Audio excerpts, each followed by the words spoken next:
neurotecnología en la clínica.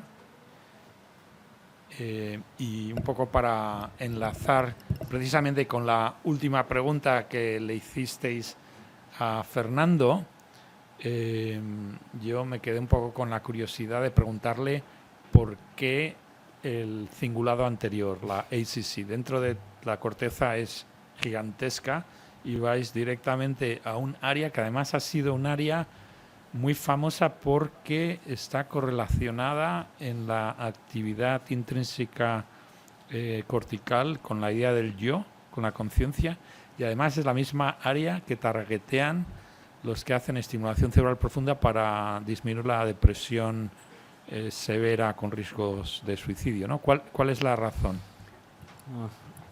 Es muy buena pregunta a la cual no hay respuesta, pero bueno, hay una respuesta.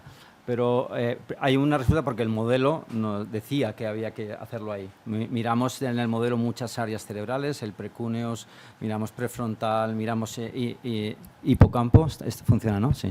Miramos medial temporal, o sea, estuvimos mirando muchas áreas distintas con el modelo computacional, pero repetidamente nos decía que había que estimular la cingulada anterior. En mi opinión, el cingulado anterior es muy buen distribuidor, es un gran hub de las conexiones entre prefrontal y también medial temporal, con lo cual a partir del singular bundle así que, y de hecho en muchos modelos de memoria episódica está involucrado como un área central.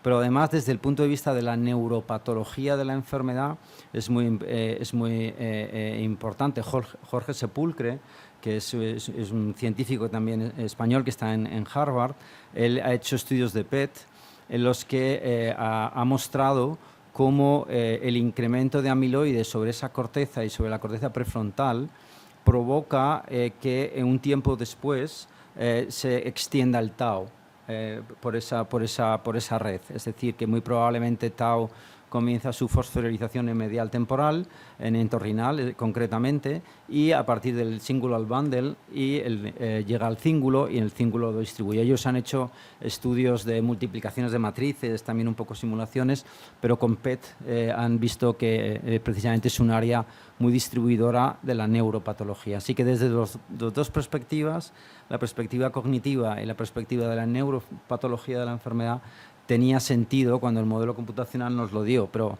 la no respuesta es que nos lo dio un modelo. Sí. Y ya para ponerte en otro aprieto y abriendo un poco más la mano, ¿por qué ventajas e inconvenientes del MEG versus el PET, fMRI, en todo el espectro de neurotecnología que hemos estado discutiendo en estos 3 días? ¿Dónde ves tú el nicho del MEG? ¿No? Y las ventajas e inconvenientes también, sí. Claro. Las ventajas es que yo creo que la magnetoencefalografía observa una actividad mucho más realista. Es decir, está mucho más relacionada con lo que hace la neurona o lo que hacen los grupos o los ensambles neuronales, las asambleas neuronales, que lo que ve, por ejemplo, fMRI o incluso lo que ve el PET de glucosa, ¿no? Que también se ha relacionado con cosas cognitivas. ¿Por qué somos capaces de aguantar mucho tiempo sin tener recursos energéticos, pero trabajar a un alto rendimiento? Porque no gastamos energía por estas relaciones de fase, precisamente en determinadas frecuencias. Este tipo de relaciones entre poblaciones han sido también muy bien simuladas en modelos y se ve que son de mínimo coste energético, pero alta eficiencia de producción. Esto no se puede ver. Por ejemplo, en fMRI se ve muy mal un foco epiléptico, precisamente por esto, porque tienes que verlo cuando ya lleva mucho tiempo el foco epiléptico activo, pero el inicio solo lo puede ver el EEG, porque esa sincronía inicial no va a producir un cambio metabólico radical al principio, pero sí después. Así que en fMRI, por ejemplo, nosotros hemos tenido algunos pacientes que tenían malformaciones vasculares. Y que queríamos hacerle un mapeo funcional como el que ha puesto Álvaro con la TMS, pero en este caso era un estudio prequirúrgico que teníamos que determinar el área motora, el área somatosensorial de un paciente, pero tenía una alteración vascular que estaba la arteria alterada y además desviada del sitio normal, era una malformación y por tanto la resonancia funcional detectaba la actividad o localizaba la actividad muy lejos de donde realmente las neuronas estaban disparando. Y estos distanciamientos, pues claramente al neurocirujano le dejaron muy impresionado. Dice, yo siempre había usado resonancia funcional para mapear y tú me estás diciendo que, claro, yo estoy viendo la actividad celular, no el flujo sanguíneo, es completamente distinto. Por eso yo al principio, en el 94, empezamos a usar resonancia funcional cuando llegó por primera vez a España, pero cuando empecé a estudiar la neurofisiología dije, esto es mucho más cerca de la realidad. No quiere decir que los datos de resonancia funcional sean muy válidos, y yo creo que al final incluso la combinación de cosas también es muy interesante, y la multimodalidad aporta cosas. La magnetoencefalografía, ¿qué problema tiene? Pues que el campo magnético, como bien ha dicho Álvaro antes, se degrada en función del cuadrado de la distancia, con lo cual si quieres irte a fuentes profundas tienes un problema. Antes lo comentábamos, la única manera de llegar a esas fuentes profundas es si esa fuente profunda tiene una frecuencia concreta. Si, por ejemplo, el tálamo está disparando a 250 hercios, yo puedo hacer un filtrado frecuencial y encontrar la actividad del tálamo. Pero tengo que saber a qué frecuencia está disparando para poderla encontrar. Si no, esa señal se me va a quedar oscura respecto a todo el resto de actividad del cerebro, que está emitiendo otros campos magnéticos que contaminan más a mis sensores. Por tanto, esas profundidades son difíciles de conseguir, a no ser que conozcas muy bien las dinámicas de frecuencia que tengan las regiones. Y eso es un problema para la MEG. El segundo gran problema de la MEG es que tienes que hacerlo dentro de una habitación aislada. Esto está muy bien para el EEG. El EEG puedes hacerlo en la vida real, por la calle, caminando. Ya hay EEGs que la gente se pone para hacer deporte. Esto está cambiando completamente la perspectiva. Así que yo creo que al final el tener multicosas, tener PET de amiloide, magnetoencefalografía, EEG, resonancia, nos ayuda más que tener solo una cosa. Y ya para acabar, antes de que Teresa tome el mando, hablando de combinaciones, ¿se pueden combinar el MG con estimulación magnética, estimulación eléctrica? Porque ya entonces lo tendrías todo, ¿no? Tendrías la habilidad de mapear fisiológicamente la actividad cerebral, como aludía Álvaro esta mañana, con las ventajas de poder intervenir, ¿no? Claro, absolutamente. De hecho, con Álvaro ayer pues hablamos justo de esto, cómo combinar mejor estos resultados de fase, cómo podían inspirar un poco mejor a lo que él está haciendo con TMS o lo que estaba haciendo también en TACS, y le conté este experimento que estamos llevando a cabo, y la combinación es fantástica. En realidad, la estimulación magnética es la inversa de la magnetoencefalografía, con lo cual al final es lo mismo, porque si tú tienes un origen de un campo magnético que tiene un origen eléctrico y lo puedes estimular magnéticamente, una corriente eléctrica genera un campo, pero un campo apaga o enciende una corriente eléctrica. De hecho, lo podrías utilizar para calibrar el sistema, ¿no? Exacto, eso es también. ¿Y es técnicamente compatible? Por ejemplo, los estimuladores magnéticos que tienen unas características de inducción de corriente fortísimas.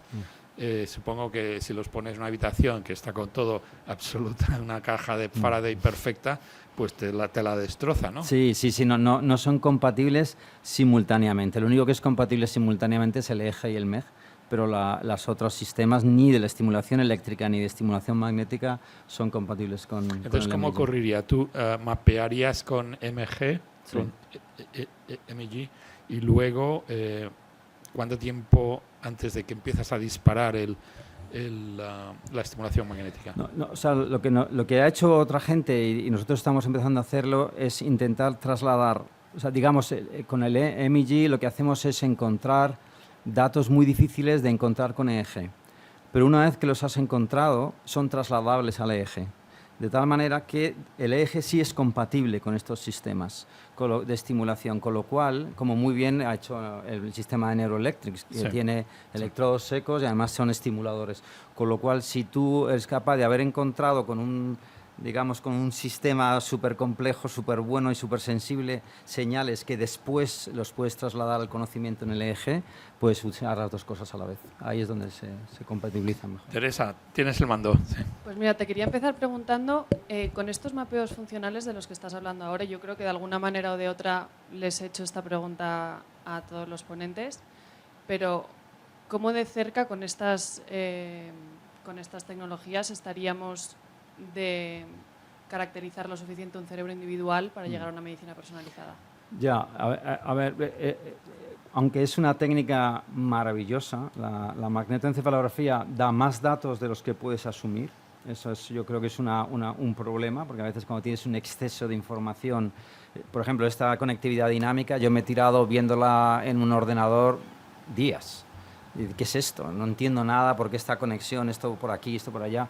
Cuando hay un exceso de datos, al final tienes un problema de cómo los asumes. Necesitamos más tecnología. No es que la máquina no esté dando datos suficientes para llegar algún día a lo que tú estás proponiendo, sino que no tenemos tecnología para entender mejor los datos. Ojalá los modelos computacionales, la inteligencia artificial, todo eso nos permite ayudar. Pero ahí en este caso es un caso de neurotecnología clarísimo. Tener un exceso de información que no sabes qué hacer con él. Y esto ha pasado a lo largo de la historia muchas veces. Pero en este caso de la magnetoencefalografía es clarísimo. La neurotecnología a la que te refieres sería computacional, inteligencia artificial, algoritmos, exactamente, vector machine. de algorítmica.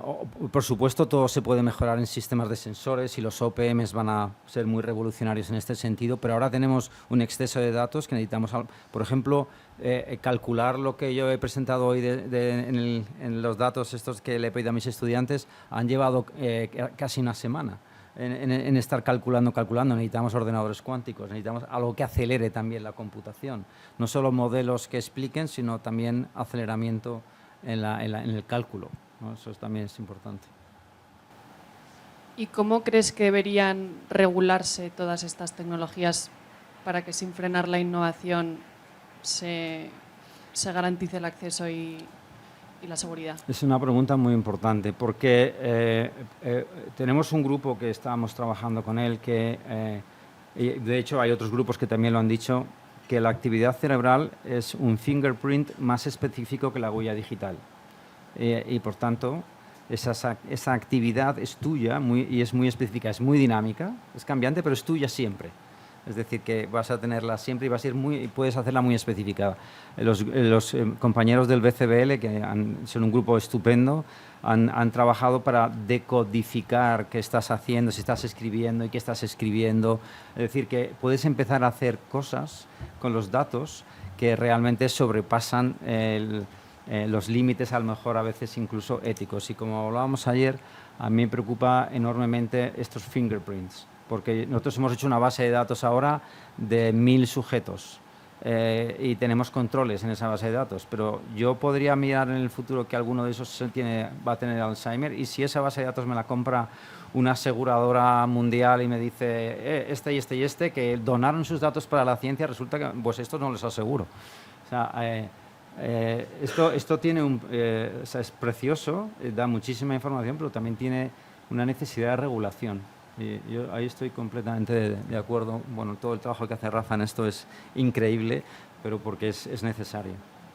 Sí, no sé si igual, Rafa, nos puedes comentar, con todo el conocimiento que tienes tú desde la Fundación de Neuroderechos, de las legislaciones que se están llevando a cabo en distintos países, si piensas que estamos llegando a tiempo o que realmente vamos muy atrás. Sí, bueno, es un problema urgente porque estos sistemas, como vimos ayer, ya algunos de ellos los puedes comprar en Amazon, ¿no? Y aunque hoy en día no se pueda descodificar la huella dactilar cerebral de una persona con un casco de electroencefalografía de Amazon, lo que sí se puede hacer es acumular estos datos para que en un futuro, con mejores algoritmos de inteligencia artificial, te los descodifiquen, ¿no? Y eso está ocurriendo ya en todo el mundo. Hay compañías que están acumulando cientos de millones de horas de registros cerebrales de consumidores que tienen puestos estos cascos para jugar en un videojuego o para mover a base de tu pensamiento un dron robótico o para meditar o para dormir mejor, por todo tipo de aplicaciones, como decía Álvaro, de wellness, ¿no? Pero yo lo veo como una hemorragia de datos cerebrales. Entonces es una situación urgente, pero hay esperanza. Como comentaba ayer, ya hay 5 lugares en el mundo donde esto no puede ocurrir, ¿no? Empezó Chile en el 21, la República de Chile, el estado Río Grande del Sur en Brasil en el 23, en el año pasado el estado de California, el de Colorado en Estados Unidos, y este año el estado de Montana. Estamos esperando a Massachusetts, Illinois, Delaware, Connecticut, Vermont, Alabama y Cantabria, como os comenté aquí. Es posible que a fin de año estos otros 5 estados, Estados Unidos y Cantabria, tengan protección.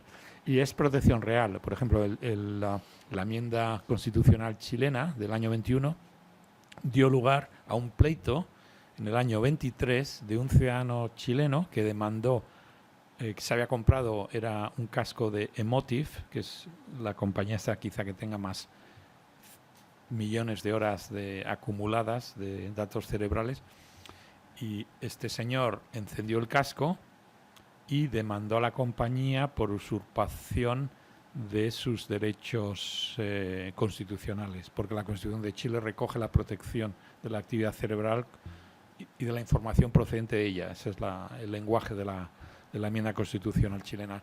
Entonces el pleito subió a la Corte Suprema de Chile, que es el equivalente al Tribunal Supremo en España, ¿no? Estudiaron el caso y fallaron de una manera unánime que el ciudadano tenía razón. Wow. Entonces forzaron a esta compañía a que borrase todos los datos de este ciudadano, y para evitar problemas futuros que fueran inspeccionados por la Autoridad Sanitaria de Chile, que en este caso era el Instituto de Salud Pública. Sí. Entonces, esto es un caso que llaman de jurisprudencia, que marca ley, aunque no haya una ley, como ya ha habido un caso, una precedente legal. Imagínate que otro ciudadano en Chile ocurre lo mismo, pues ya saben lo que hacer los jueces.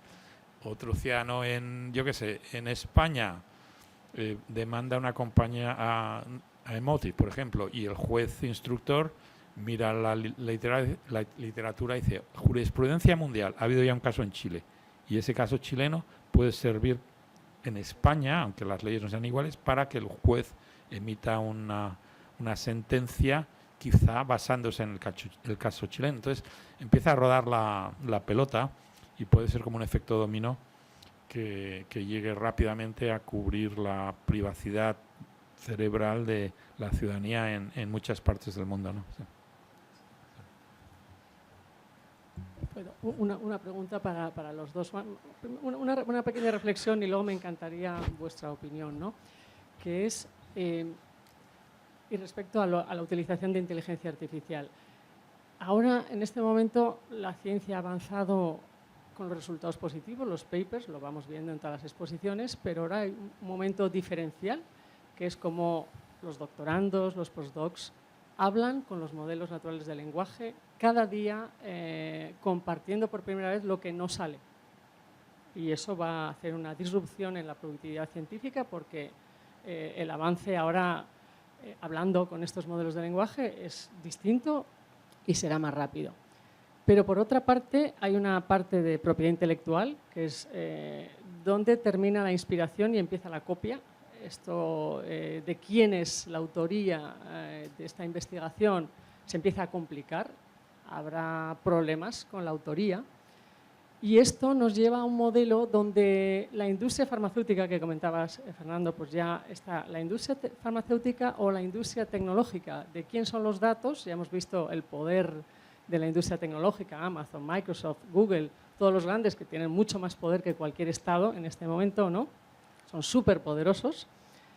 Entonces, hay este dilema, y entonces la pregunta era, en estos grandes proyectos europeos de modelos de IA, ¿se tienen en cuenta este gran desafío que es el avance de la propiedad de los resultados? Porque si no hay propiedad, no habrá un incentivo económico a financiar los avances y será un inhibidor de la innovación. Porque no cabe duda que para que estos avances redunden en la sociedad a nivel, o sea, de forma masiva, tiene que haber un canal, y el canal hoy por hoy ha sido la industria. Entonces, ¿cómo discutís estos temas a nivel europeo? Bueno, yo, si quieres, yo comento a nivel americano, y luego Fernando puede comentar más a nivel europeo, ¿no? Pero la pregunta es perfecta, porque siguiendo el caso del pleito en Chile. Si las compañías que desarrollan neurotecnología no pueden acaparar datos o no pueden compartirlos, los algoritmos no pueden avanzar, con lo cual frenas a toda la industria, ¿no? Entonces, no es una buena idea. Está muy bien intelectualmente el proteger los datos cerebrales, pero hay una necesidad también de compartirlos, sobre todo una necesidad que nos viene por el clamor de los pacientes que tienen enfermedades cerebrales, que necesitan que los algoritmos que se utilizan para diagnosticar epilepsia, para curar depresión, para averiguar qué zonas de la corteza estimular, sean cada vez más efectivos. Y eso solo lo puedes conseguir haciendo pooling de datos, ¿no? Entonces, una solución, no es la única, pero estamos estudiando todo tipo de soluciones. Hay algunas soluciones que son soluciones que llamamos técnicas, que son estrictamente soluciones de ingeniería. Entonces, no es la primera vez que hay datos importantes que hay que compartir, pero también los tienes que proteger, ¿no? Y tiene que tener una gran seguridad. Y esto, los líderes, como no ha sido la industria bancaria, que llevan ya pues 50 años con este problema, ya han desarrollado una serie de estándares criptográficos y blockchain para intentar tener, como dicen en inglés, los dos lados de la moneda, ¿no? Poder compartir los datos, beneficiarse, porque si no comparte los datos bancarios, pues tu transferencia no llega a ningún sitio, ¿no? Pero de una manera que tu transferencia no llegue a manos de la mafia, por ejemplo, ¿no? Entonces, precisamente estamos estudiando con un grupo de aquí de España, que son de la Telefónica, la compañía telefónica, que son expertos en blockchain, pero expertos mundiales en blockchain, para fabricar un sistema de encriptamiento con criptografía avanzada, se llama criptografía homomórfica, que no es posible descodificarla, con blockchain y con otra idea muy brillante que nos viene de la ciencia computacional, que le llaman aprendizaje federado, que parece magia, que tienes un dispositivo que adquiere datos de una persona, conectas el dispositivo a la red, pero no compartes los datos, sino compartes lo que el algoritmo ha aprendido de tus datos. Es como una metadatos. Y eso ya no tiene ninguna propiedad personal, con lo cual no hay problema en compartirlo. Esto, por ejemplo, lo empezaron a hacer el equipo de inteligencia artificial de Google en Seattle, que dirigido también por una persona que es española, precisamente, Blas Agüera. Entonces, con la combinación de encriptamiento, blockchain y aprendizaje federado, yo creo que se puede parar el golpe de la privacidad mental y permitir que la industria crezca. El otro abordaje que estamos estudiando es lo que llamamos el modelo médico. La medicina ha tenido exactamente el mismo problema también desde hace 50 años, ¿no? Los cardiólogos en este hospital tienen que compartir los datos con los cardiólogos en otro hospital para ver si el tratamiento a la insuficiencia cardíaca es favorable o no. Entonces, ¿cómo lo puedes hacer sin que romper la privacidad de los datos médicos? Y hay también muchas estrategias en Estados Unidos que llevan ya también pues 20, 30 años de consorcios de instituciones, siempre que sean médicas o científicas, operan con unas reglas de compartir datos distintas a las que opera la industria en la calle, ¿no? Entonces es un rigor, no es como el bancario, pero es un rigor mejor que se aplica en Estados Unidos, yo creo que en todo el mundo, a los datos sensibles médicos. Entonces, una solución para la neurotecnología que sea, aunque te la compres en Amazon, que sea tratada legalmente como datos sensibles médicos y se aplique el rigor de los datos médicos a los datos incluso de dispositivos comerciales. Y este modelo médico ha sido propuesto precisamente en Chile. Hay una ley que se está discutiendo ahora en la Cámara, que ha sido aprobada por el Senado, que define toda la neurotecnología como datos médicos, por esta razón. Y el modelo médico también hemos encontrado apoyo en el Reino Unido, donde el comité que asesora al gobierno del Reino Unido también ha apoyado la solución médica que llama el modelo médico para los datos de neurotecnología. pero esto es todo lo que sé. Si, Fernando, cuenta tú desde el punto de vista europeo. Yo no sé tanto. Pero lo que sí pasa en los proyectos europeos es que estamos abocados al open science. Es decir, que esta cultura de compartir datos es algo obligatorio porque es hacia donde se ha decidido dentro de la Unión Europea que hay que ir. Por ejemplo, en este proyecto europeo que estaba diciendo el iMind, que son 4.000 electroencefalogramas con los datos genéticos de todos los sujetos, porque sacamos sangre, resonancias, bueno, toda esta información van a estar abiertos al uso en febrero o marzo. ¿Quién protege, quién baja esos datos, quién los coge? Pues es difícil porque es verdad que son bajo demanda normalmente. Alguien va a hacer de supervisor a quién se lo das, pero normalmente todos sabemos que si yo voy al Human Connectome Project y me bajo los datos, me hacen un par de preguntas de dónde vengo y tal, por si acaso luego tiene consecuencias legales. Pero en realidad me dan los datos y me los llevo. Así que dicen no los puedes usar para uso comercial, hay una serie de restricciones, pero no es tan limitante cuando es una información muy relevante para los sujetos. Así que en este aspecto yo creo que en Europa todavía no estamos muy bien regulados porque no hemos tomado la predicción de lo que puede pasar con ellos. Sí, tampoco, abordando ya el tema de la inteligencia artificial que has sacado, esto ya es un tema muchísimo más complejo que se sale de la neurotecnología, ¿no? Porque ya la cuestión es si los doctorandos y los postdocs empiezan a interaccionar con sistemas inteligentes como modelos de lenguaje que tienen unas bases de datos de compañías tecnológicas, muchas veces obtenidos sin el consentimiento de los usuarios, como estáis viendo por los periódicos, ¿no? Entonces, claro, allí empieza a haber problema de todo tipo, problema legal, problemas de administración y problemas incluso intelectuales, de autoría intelectual, ¿no? A quién pertenecen los descubrimientos, ¿no? Yo sinceramente yo no sé cómo vamos a digerir todo esto, ¿no? Pero lo que sí sé es, en mi experiencia en la ciencia, cuando yo entré en la ciencia, pues era otro mundo, entonces teníamos que leer la información en artículos publicados, pero artículos que tenías que coger tú con tu mano porque no había computadoras. Había fotocopiadoras, entonces estábamos todo el día con la fotocopiadora, ¿no? Y entonces había gente que se perdía en las bibliotecas y había gente como mi mentor en Cambridge que nunca iba a una biblioteca y me acuerdo le pregunté a Brenner, ¿tú por qué nunca te veo en la biblioteca leyendo? Dice, porque yo en vez de leer los artículos hablo con la gente que los lee.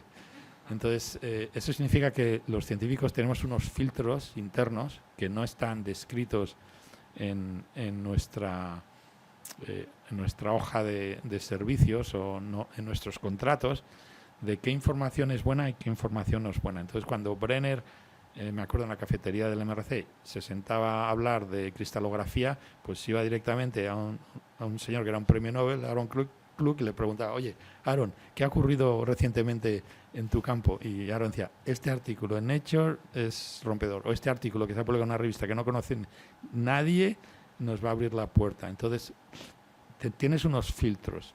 Entonces, y estamos continuamente, piensas que los científicos somos agentes independientes, pero cada uno en realidad somos un filtro de información, ¿no? Entonces, con la inteligencia artificial ya está empezando a ocurrir en mi propio laboratorio que la gente la utiliza y de vez en cuando te dice una tontería, con lo cual la persona que ha utilizado ese sistema de inteligencia artificial ya la próxima vez que lo utiliza tiene un filtro mucho más alto y dice, a ver, porque esto igual es falso.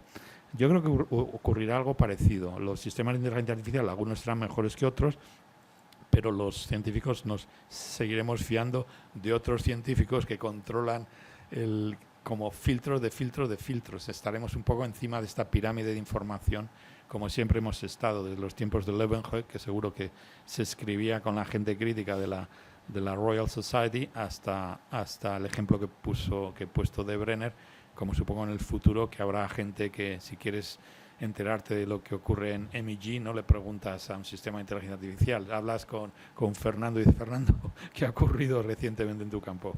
Sí.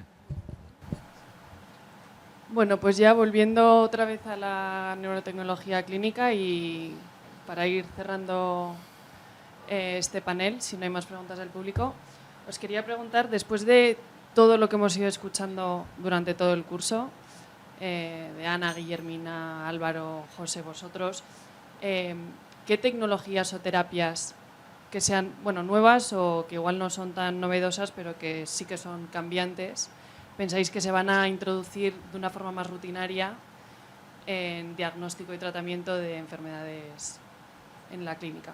Y también, ¿qué formación pensáis que tienen que tener las personas clínicas que se estén formando ahora o que se formen en el futuro para poder adoptar esas tecnologías? Voy a empezar por la parte final de tu pregunta, porque a mí esta es la parte que me parece más problemática. Mucho podemos avanzar en neurotecnología, en sistemas de diagnóstico, pero si esto no permeabiliza en la cultura de las personas que luego lo tienen que hacer, tenemos un problema. Nosotros tenemos un hijo haciendo medicina y yo le he dicho, estudia inteligencia artificial. Tienes que estudiar inteligencia artificial, tienes que meterte en un mundo en el que, porque esto viene, y dice, no, pues a mí no me están enseñando eso. Digo, ya, pero tienes que formarte en tecnología, tienes que formarte en algorítmica, porque eso es lo que va a venir. Y los médicos lo vais a usar, médicos, cualquiera de nosotros, los abogados, cualquiera, ¿no? Pero yo creo que ahí hay un problema en el que las formaciones universitarias tardan 15 años respecto a lo que está ocurriendo de la realidad en cambiar y no son rápidas. No, ahora tenemos muchos grados que son más híbridos, como ingeniería biomédica, biomedicina, biotecnología, que ya empiezan a ser más amalgama de conocimientos distintos, ¿no? Pero antes eran muy canónicos, ¿no? Y eso hace que seamos muy lentos para implementar cosas. Para la primera parte de tu pregunta, a mí me parece que los dispositivos ambulatorios son los que van a tener éxito. Los dispositivos en los que tienes que ir a un hospital, esto lo decía el otro día en Houston, el Medical Center de Houston, que probablemente sea uno de los más grandes del mundo, entran 100.000 pacientes y la reunión entre todos los hospitales que llevan ahí dicen, no podemos seguir metiendo aquí los pacientes, tenemos que ir a la casa, hay que hacer medicina fuera porque esto es una locura. No simplemente porque entre mucha gente, sino porque el coste de que entre tanta gente es enorme, o sea, incrementa los costes globalmente. Así que la medicina o los estudios de neurotecnología ambulatorios que se puedan hacer en casa y las intervenciones que se puedan hacer en casa tendrán éxito. Sí, yo de acuerdo completamente con las dos cosas que ha hecho Fernando. Ha mencionado el centro de Houston y me acuerdo como si fuera hoy el día que fui allí por primera vez al centro médico de Houston, porque había salido de la ciudad de Houston y de repente llegamos a otra ciudad. Y digo, ¿cómo que es esto? Pero no era Houston, no, esto no es Houston, es el Medical Center de Houston. Otra ciudad entera, con rascacielos, como si fuese, vamos a cambiar de ciudad. Y lo que dicen ellos es exactamente la intuición que tenía yo, ¿no? Que son dispositivos ambulatorios. Y para matizarlo más esta respuesta, habéis visto aquí uno fantástico, que es el de Ana Máiquez, de este tipo de dispositivo tan bonito, con el casco que tiene además estimulación eléctrica, pues puede ser rompedor. Sí, la pobre Ana con su compañía pues solo pueden hacer, como nos comentó, ciertas cosas, pero si tuviesen grandes inversores y tuviesen la fuerza de un país detrás, pues podía ser revolucionario. Podías tener estos dispositivos no solamente en todos los hospitales y ambulatorios del país, en todas las casas de todos los enfermos, ¿no? Porque se pueden vender a coste o subvencionados, ¿no? Por la seguridad social, ¿no? Con respecto a la segunda pregunta, yo también matizaría lo que ha dicho Fernando, no solo inteligencia artificial, sino yo diría abordajes cuantitativos en general, ingeniería, matemática, físicas, incluso química. No hemos hablado mucho de química en este cursillo, ¿no? Pero es también muy importante. Los médicos, los biólogos, neurotecnólogos o neurobiólogos del futuro, yo creo que es cada vez más importante el que sepan desde circuitos integrados, óptica, algoritmos de inteligencia artificial, matemáticas, de encriptación homomórfica, todo tipo de cosas que estos no te lo enseñan en las universidades, ¿no? De hecho, un poco volviendo a lo que mi comentario sobre la formación en neurotecnología, con todos mis respetos, yo daría por perdida la educación tradicional, los colegios, universidades. Lo que decía Einstein, es sorprendente que después de un sistema de educación tradicional quede algo, porque es más machaque de la originalidad, la inteligencia o la creatividad de las personas a base de meterlas información ahí casi con calzador, ¿no? Y yo lo que os animaría es formaros trabajando directamente en grupos, en laboratorios, en clínicas, en compañías donde están haciendo cosas con las propias manos, y que consideréis no solo los aspectos más tradicionales de la medicina, de la biología, de la neurociencia, sino también aspectos como más cuantitativos, abordajes de inteligencia artificial, ingeniería, etcétera, física, química, ¿no? Bueno, pues con esto ya clausuramos la mesa redonda. Muchísimas gracias a los dos y nos vemos a 1:30 para el acto de clausura del curso. Muchas gracias. Gracias.